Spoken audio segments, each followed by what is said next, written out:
kind of crumpled my poster that I made because I ran to him and I saw him first. I'm like, Mom, he's on the first bus. And she's like, no, I thought he was on the second. And I'm like, he's on the first.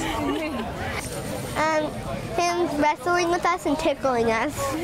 Just total pride for him and all of his, all the men and women that were with him. I mean, the whole time he said that he was invincible, and you know, you want to believe it, but you don't until they get off the bus. So I'm just incredibly proud of him and our kids. I mean, they made a huge sacrifice with him being gone, but they hung in there, and I'm just as proud of them.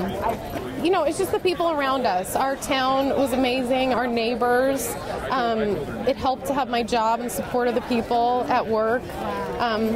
It felt like we had family here, even though we don't have any immediate family in Oregon. So the support of the community, our neighbors, everything they did. We had so many people we could call if I needed help. It was just an amazing thing to see everybody come together.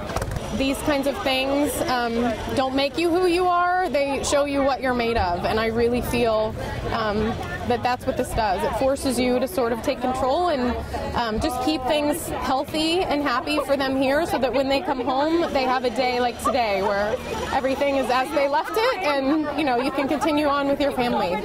It's indescribable. I mean, it's been a long, hard year apart. Obviously, we've overcome some challenges and sacrifices, and not the first time we've done this, so it's great to be home. It's tough to describe. Well, actually, just bringing everybody home. I mean, obviously, we still have a couple soldiers that are recouping, so but everybody will eventually come back to Oregon. That is in itself is our biggest accomplishment.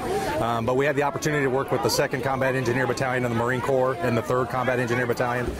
We ran thousands of miles of missions, you know, close to 200 IED events that we dealt with, and the soldiers ran you know, hundreds of missions, some named operations, and a lot of details. And again, it all goes back to that tying back that we brought everybody back after all of that. So the first thing I would like to thank all of Oregon and you know, our community. I mean, we have a great community and a great family structure, but you know, keep the support coming. It means a lot to the soldiers over there. A simple box, I've got from like a local gardener, we got lilac wands that they made, obviously, you know, by hand. And just that little thing makes a big difference to the soldiers over there when they're doing the day-to-day, you know, life and death type missions. So keep the support coming. We got a great state and a great community. And believe it or not, we missed the rain and the green.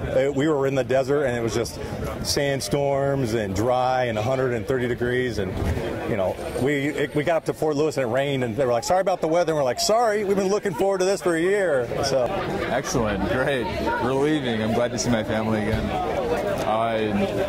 You know, it was long, but it was good.